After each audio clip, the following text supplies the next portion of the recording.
Hello and namaste. This is Neeraj here and welcome back to my channel Financial Market Analysis Twist by Neeraj Shah.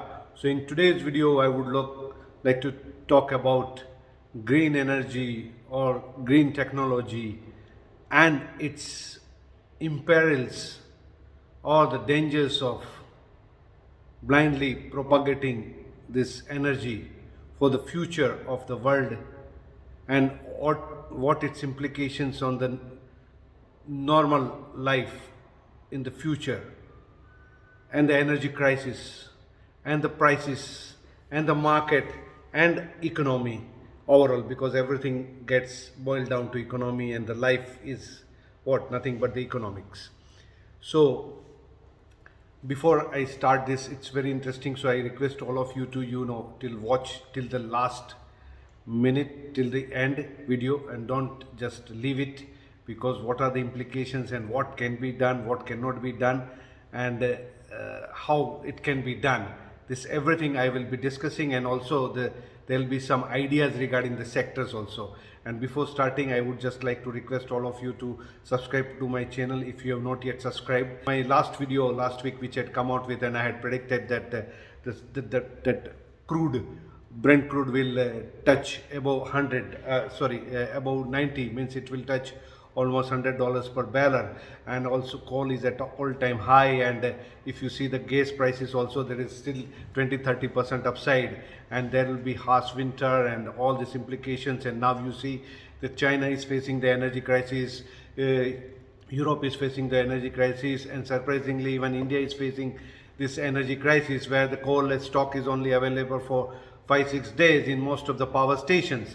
So why we have come to this situation? The situation is that because of the pandemic, a lot of things were not working, or it was partially working. Minings were in operation, shipping logistics were not available, so the supply was not happening, and half of the things were closed. So this was a full-fledged crisis, and also the investment was not happening. Now what has happened in last few years is that too much emphasis, you can say that, like Paris climate agreement, which has again come back to force, in the sense that by 2030 2/5 of the India's energy, or the 40% of the India's energy will be from say renewable energy sources or the non-fossil fuel sources, and this is where all the countries have to abide by these things. So I think this is we have to fine tune, or we have to find balance between that green technology or the green energy, and also the conservative or the traditional sources of the fuel or the energy. Because what has happened is that because of this kind of too much propagation by this so-called developed world, and Europe and American technologies trying to propagate those companies, trying to propagate those green technology and green energy, and as a result that investment in the traditional coal mines or the traditional sources of the fuel and energy like oil and gas is declining. And because of also the force by which this so-called the Western developed countries are forcing people to adopt this or not to invest into this kind of a coal and gas and oil mining or the exploration, basically. Because if you look at if you read some of the annual reports of, say, British Petroleum BP, or say Total Shell, or say Chevron, you will come to know that how the banks and the investors and generally all these players who are involved into this financing of these projects, they are discouraging, and they are telling that we will not be financing, or we will not be investing into any new such fossil fuel projects of like oil and gas and like coal. And they have stopped funding also for, like in Australia also it has happened. So this is all which we will see that it will culminate into the bigger energy crisis going forward. Because what they are trying to tell is that, like India is also using or installing many of this renewable in the form of basically solar and wind and solar and wind energy.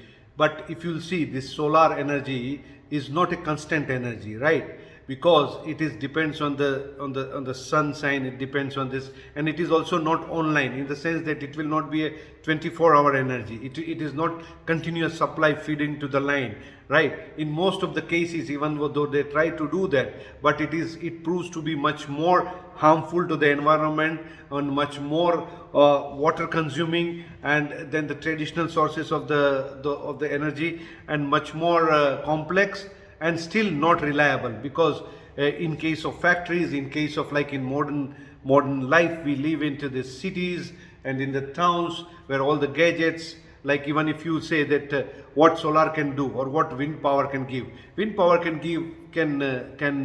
give fuel for, say, can give energy for, say, lights or bulbs or the fans or the normal. They cannot run AC. Your air conditioners cannot run on the solar power.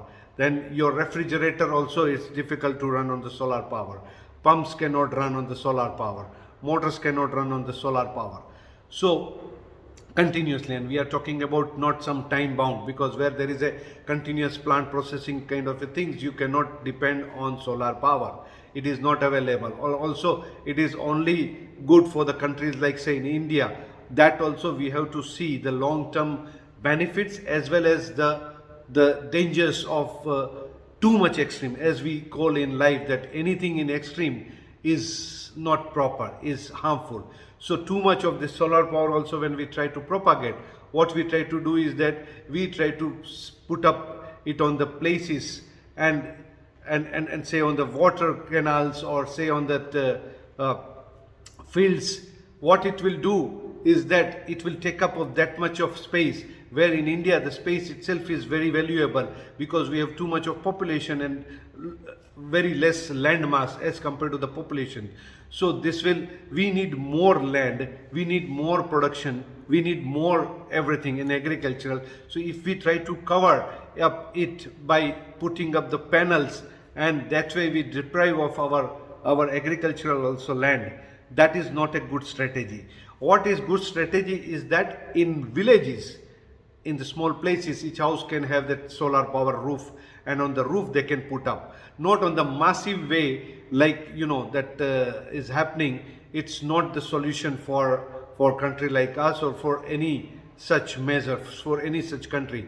In any case, as I told you, solar power is not a regular power. It's not 24/7 power. It cannot run your day-to-day life, except for your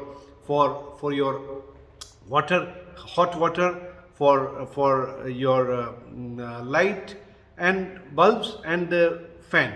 It cannot run even AC, it cannot run motors, it cannot run refrigerator. So what is the use of this kind of propagating such power? And because of that much of propagation and investment happening too much into this kind of, and forcefully also investment is happening, or by putting up inducements and incentives for this, what we are doing is that we are depriving the traditional industry, the traditional coal mining, the traditional oil and gas exploration, which are the traditional fossil fuels. And since many years, since hundreds of years, the mankind has used these fossil fuels, and they will continue to do so. But what is happening is that now that investment is lessening into that, or being stopped, or not being enough investment is happening, and that is where not enough resources are available, and that is where it has led to the less production of oil, less production of coal, less production of gas, because new fields are not happening, because new mines are not coming up, because there is no investment, because everything needs money, right? So without finance, without financial investors coming into, and without banks pushing into these projects, this is what we have come into the dangers. This is an ultimate danger, and what it will do is then in the future also, all this will make sure that prices of such basic things like oil, gas, coal, and which runs the full our life. Our life is mobile life nowadays, right? Mobile in the sense not telephonic mobile, but I am saying you that everything is mobile. Without mobility, without transportation, without this, life is stuck.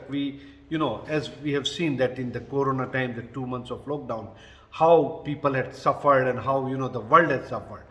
So this without mobility, and mobility will not come from, even if it will come from, say, that lithium battery storage and the battery electric vehicles, but for the battery electric vehicles also, for that mining also, you need diesel for running the dumpers, dozers, excavators, right? So that is where also you will need fossil fuel.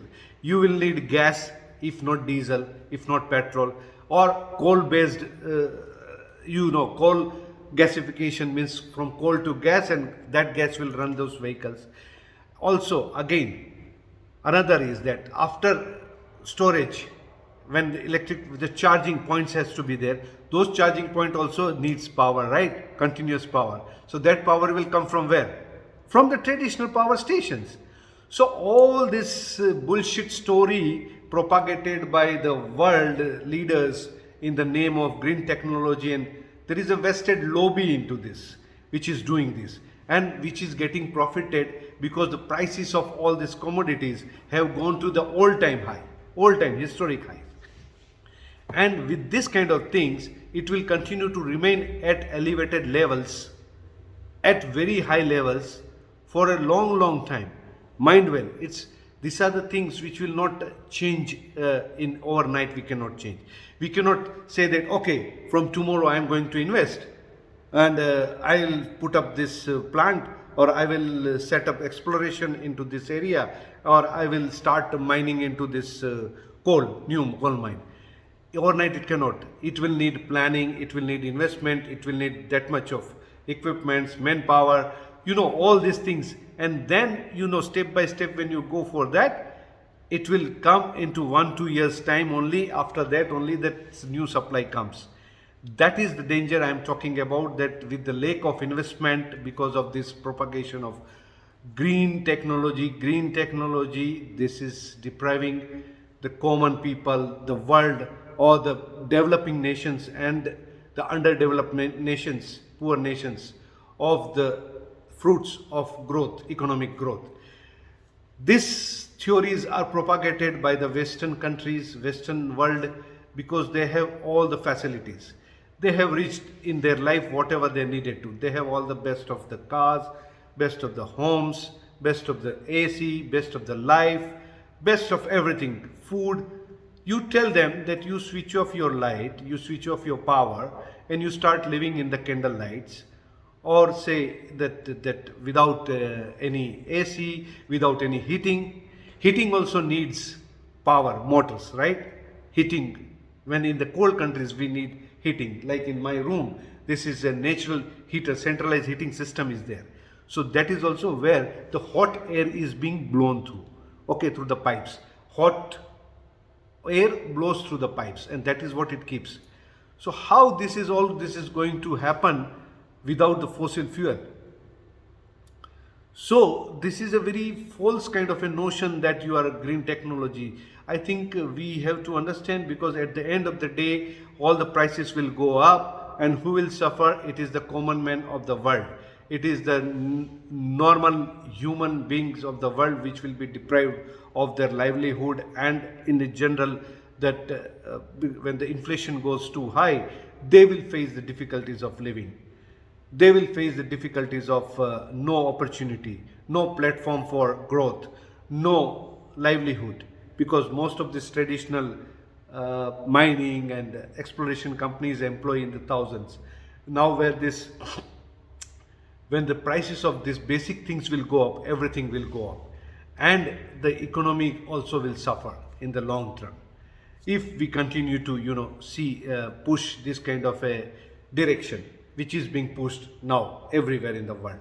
And that is where I believe that we have to be judiciously balanced between fossil fuels and non-fossil fuels, or renewable. In renewable also, I would suggest that you can put like solar power, solar energy panels on rooftop of the places where it is available plenty, the solar sun rays, and also into the household and village, basically, where it will light the basic tube lights, bulbs, and the fan. So that way the basic small this lighting and that it will be taken care of, particularly in villages, because in the cities it becomes difficult.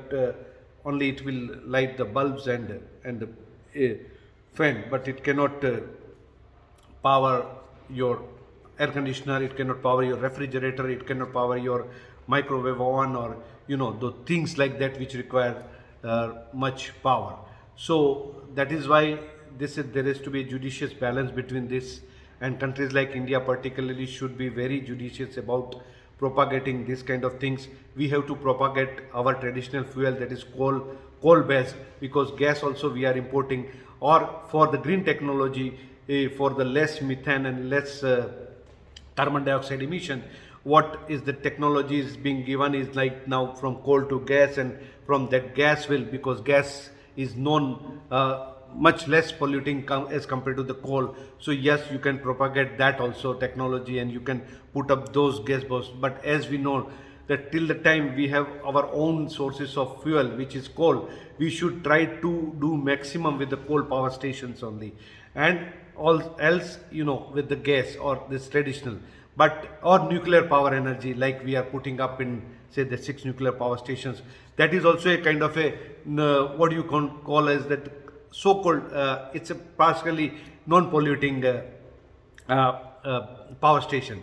So that also can be, but it is very costly. But capital cost is there, running cost is not much there. So operation cost is very less as compared to the coal based or the other traditional fossil fuel based power station. But the capital cost is very high in terms of the nuclear power technology. So but we have to this hydropower, that is also renewable. Hydropower, gas also is renewable, in a way it's less polluting, and this traditional this thing. But the solar, and it's not a long term solution, it's not at all. I bet my words, I am giving my neck on this, that in next 30 years also the technology will not come which will make that you can continuously, like solar power will be available like in normal gas and coal based power station, where 24/7 huge electricity supply is available without fluctuation and constant. Okay, so that is where we cannot rely on this, and because of this kind of what do you call the direction, or the most of this governments is going into this kind of propagating of green technology or the green fuel direction. The price of the traditional fossil fuel based fossil fuels is going up because of the lack of investment, and because of that lack of investment there is no supply happening, new supply is not coming, and with the demand going up, with the population growing up, it will be continues to be a good challenge. So we will see that the prices of coal or say oil and gas, petroleum, they will remain at the elevated high level for many years to come, till the time we reverse this bias against fossil fuels.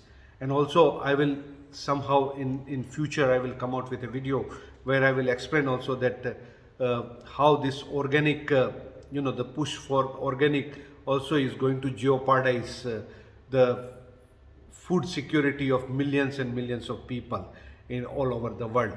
So that is another danger.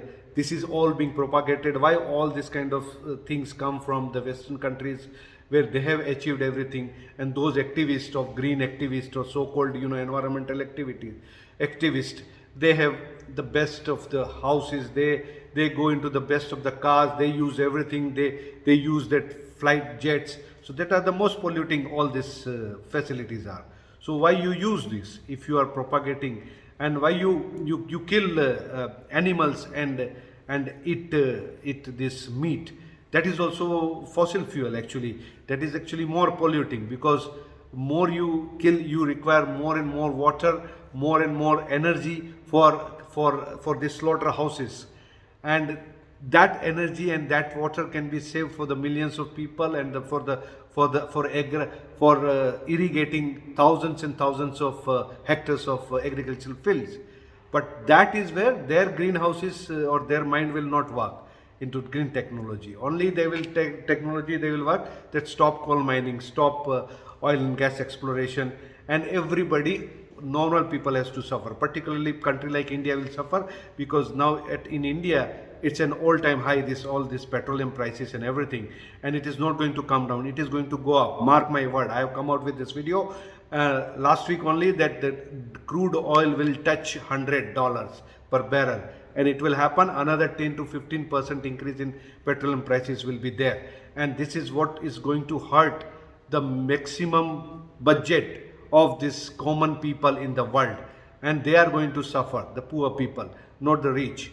And that is why we also have to find a balance between this. And in the end, to conclude, I would suggest that these commodities will continue to remain at the high prices for long time to come, at least for next 1 to 2 years, because of this lack of investment, and because of this lack of direction, or the forceful by the investors not to invest into these fossil fuels, and that's why every world will suffer, and it is going to happen. So continue to keep, you will see that oil and gases and energy companies will continue to do well, because of their earnings will remain well, because of the basic commodity or the basic fuel prices is going to remain on the elevated level. Consumption will go down because of this too much of inflation. People will not have much disposable income to spend money into these things. So ultimately we are going to suffer. We will see a massive kind of a crash also, till the time, this thing, because inflation cannot keep on continue to remain under control when these fuel prices are going up, and it will continue to remain. Metal prices will continue to remain high, because all these metals also require energy. Energy is the basic for anything in the world, right? Aluminium is what? Aluminium is the highest energy consumption metal. It requires 15,000 to 16,000 units per ton to produce aluminium. So you can say that aluminum prices will also remain high. Then then ferroalloy prices also remain high, because ferroalloys are also nothing but the storage of electricity, power. It's a way. It requires a lot of power. 4,000 to 4,500 units per ton. So you can look into continue to get invested into, continue to remain invested into this energy companies, particularly the producer who has their own coal, who has their own gas, who has their own oil fields, who has their own this aluminum production plants, or the metals, particularly this nickels and copper. These are continue to remain high. So overall life will continue to remain high, inflation will remain high, and stay invested into this kind of an energy in the future also, because we are going to see that future also is going to remain the high price, because of all this wrong direction of the world, where the wrong policies of the government all over the world, they are pushing this green technology at the danger of the common man's lives. That's it from my side, and till the time, next week we'll come out with some new unique ideas, or that very interesting ideas, and we'll share it. Till that time, ciao and love you from Neeraj from Moscow. See you next week.